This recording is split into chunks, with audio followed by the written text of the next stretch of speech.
여러분, 신약 성경이 만약 한 편의 거대한 영화 시리즈라면 어떨까요? 그렇다면 마가복음은요, 단연코 그 시작을 알린 오리지널 액션 블록버스터라고 할 수 있습니다. 아주 그냥 숨막히게 빠르거든요. 오늘은 이 가장 짧지만 가장 강렬한 복음서, 그 감독판을 한번 제대로 뜯어보겠습니다. 자, 그럼 바로 미스터리 하나 풀고 시작해볼까요? 수백 년 동안, 아니 1500년이 넘도록 학자들은 마가복음을 그냥 다른 복음서들 요약본 정도로 생각했어요. 별로 중요하게 안 봤다는 거죠. 그런데 현대 연구를 통해서 정말 충격적인 비밀이 밝혀집니다.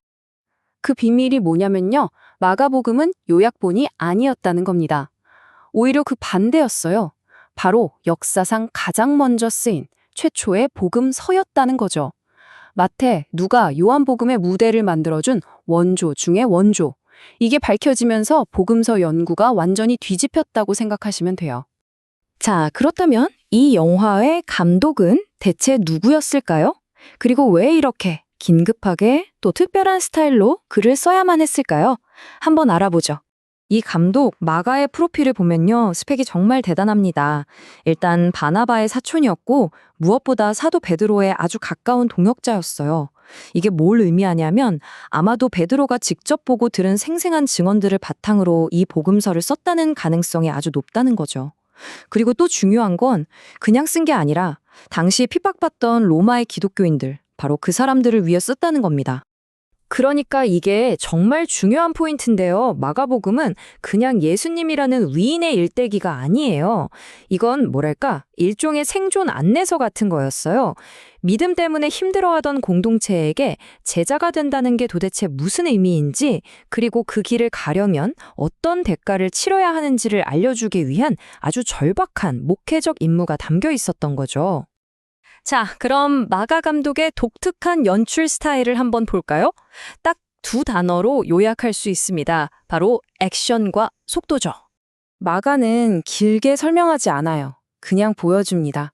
예수님이 어떤 분이신지를 그분의 말씀보다는 행동으로 증명하죠. 한번 보세요.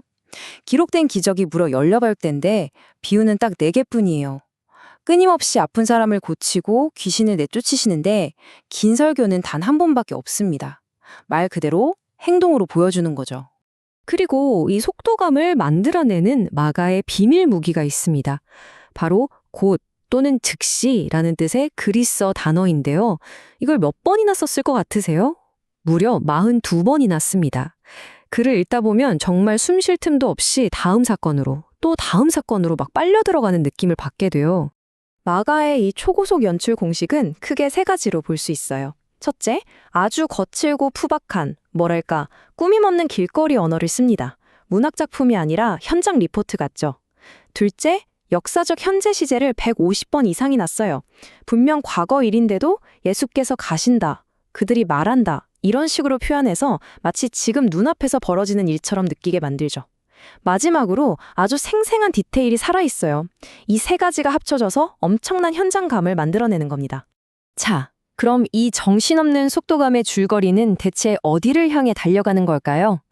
이 질주의 목적지는 딱 한 곳입니다. 마가복음 전체는요, 처음부터 끝까지 단 하나의 목적지, 바로 예루살렘의 십자가를 향한 여정이라고 볼 수 있습니다. 특히 책의 절반 정도가 지나면 모든 이야기의 초점이 예루살렘으로 향하면서 속도는 더욱더 빨라지고 긴장감은 최고조에 달하게 되죠. 이걸 보면 마가의 의도가 얼마나 명확한지 알 수 있어요. 정말 놀랍지 않나요? 책 전체 분량의 3분의 1이 넘는 무려 36%가 예수님 생애의 마지막 딱 일주일에 집중되어 있습니다. 갈릴리에서의 그 모든 사역보다 마지막 고난과 죽음에 훨씬 더 큰 비중을 두고 있는 거죠. 모든 것이 바로 이 마지막 한 주를 위해 달려온 거예요. 그런데 이렇게 목적지를 향해 숨가쁘게 달려가는데 아주 아이러니한 상황에 펼쳐집니다. 마가가 던지는 핵심 주제, 바로 거대한 오해입니다. 정작 이 이야기의 주인공이 누구인지, 무슨 일이 벌어지고 있는지 제대로 아는 사람이 거의 없다는 거죠. 예수님의 정체를 과연 누가 알아봤을까요? 정말 기가 막힙니다. 하나님 아버지는 당연히 아셨고요. 그리고 놀랍게도 마귀들이 그를 알아봅니다. 마지막으로 십자가 밑에 있던 이방인 로마 백부장이 그의 정체를 고백하죠. 그런데 정작 3년 동안 그를 따라다녔던 제자들은요? 계속해서 헷갈려하고 오해합니다. 마가의 이 연출 정말 날카롭지 않나요? 그래서 예수님께서 답답한 마음의 제자들에게 직접 물으시죠. 너희가 아직도 깨닫지 못하느냐? 이 질문은 사실 제자들뿐만 아니라 마가복음을 읽는 우리 모두에게 던지는 핵심 질문이라고 할 수 있습니다. 아니, 가장 가까이 있던 제자들마저 이렇게 오해했다면 도대체 마가가 독자들에게 전하고 싶었던 진짜 메시지는 뭘까요? 여기서 이 영화의 클라이맥스, 마가의 궁극적인 메시지가 드러납니다. 마가복음이 말하는 제자의 길, 즉 제자도라는 건요. 우리가 생각하는 것과는 좀 다릅니다.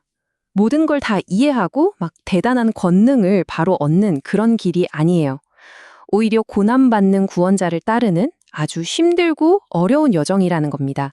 그리고 그 길은 섬짐과 자기 희생을 통해서만 갈 수 있는 길이라고 말하고 있죠. 예수님께서 직접 그 모델을 보여주셨죠. 바로 이 말씀에요. 인자가 온 것은 섬김을 받으려 함이 아니라 도리어 섬기려 하고 자기 목숨을 많은 사람의 대속물로 주려 함이니라. 제자들은 힘과 영광을 가진 메시아를 기대했지만 예수님은 고난받는 종의 길을 보여주신 겁니다. 이걸 이해하는 게 그렇게 어려웠던 거죠. 그리고 마침내 마가는 이 메시지를 독자들에게 직접적으로 던집니다. 누구든지 나를 따라오려거든 자기를 부인하고 자기 십자가를 지고 나를 따를 것이니라. 당시 로마에 핍박받던 기독교인들에게 그리고 오늘을 살아가는 우리에게 예수님을 따른다는 건 바로 이런 섬김과 희생의 삶을 받아들이는 것이라고 아주 분명하게 선언하고 있는 겁니다. 자, 마가는 실제적인 고난과 어려움에 부딪혔던 사람들을 위해 이토록 빠르고 거칠고 또 현실적인 복음서를 썼습니다.